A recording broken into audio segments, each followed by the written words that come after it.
Decisão sobre despesas públicas é da classe política, diz Guedes.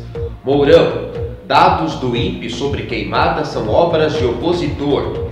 Eleições 2020 tem segundo maior número de vetados pela lei da ficha limpa. Decisão sobre despesas públicas é da classe política, diz Guedes. O ministro da Economia, Paulo Guedes, disse hoje que foi distorcida a informação sobre a criação do programa Renda Brasil e a desindexação de despesas públicas que está sendo construída junto ao Congresso Nacional na proposta de emenda à Constituição do Pacto Federativo. Guedes lamentou a interpretação de veículos de imprensa de que o governo estaria com a intenção de congelar as aposentadorias para garantir recursos para o novo programa social que substituiria o Bolsa Família, pago a famílias que estão em situação de pobreza extrema e miséria. De acordo com Guedes, a proposta do novo Pacto Federativo deve incluir a desindexação, desobrigação e desvinculação dos orçamentos. Ou seja, os gestores públicos terão o poder de decidir livremente em que áreas os recursos serão investidos. Segundo o ministro, ao mesmo tempo estava sendo discutido o movimento de aterrissagem do auxílio emergencial aos mais vulneráveis pago durante a pandemia de Covid-19 e a focalização dos programas sociais.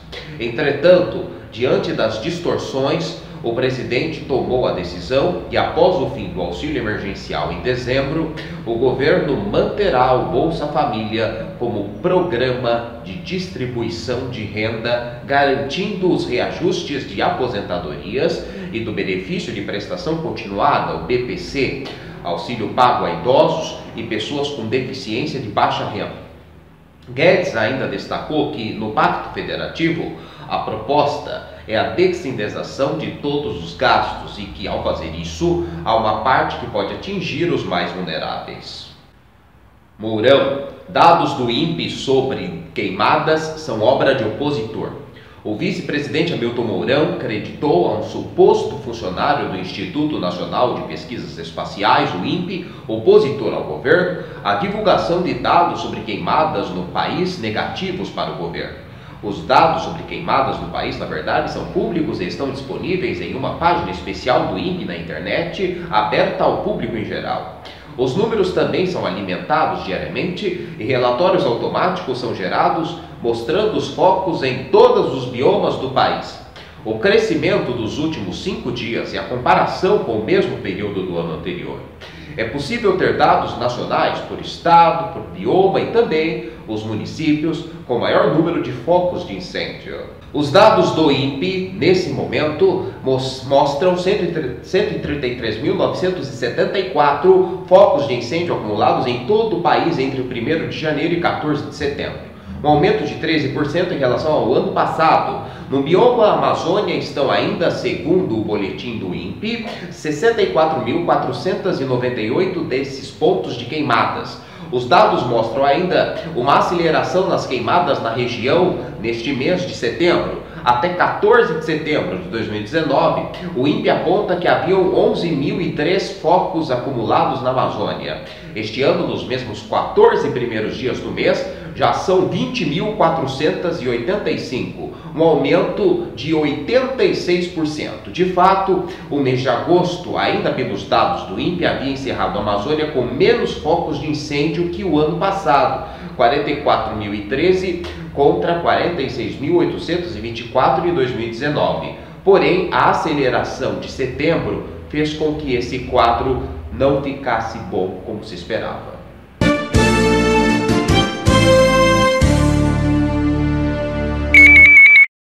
Eleições 2020 tem segundo maior número de vetados pela lei da ficha limpa. O número de candidatos vetados pela lei da ficha limpa em 2020 é o segundo mais alto desde que a regra passou a valer em 2010. Neste ano, segundo lista entregue pelo presidente do TCU, Tribunal de Contas da União, José Múcio Monteiro, ao TSE, Tribunal Superior Eleitoral, estão impedidos de concorrer 7.354 pessoas. Esse número é inferior apenas ao registrado nas últimas eleições em 2018. Naquele ano, que teve eleições para os cargos de presidente, governador, senadores e deputados, foram vetadas 8.057 pessoas. Nas eleições municipais de 2016, o número de barrados, segundo o TCU, foi 7.315. Em 2014, foram 6.819.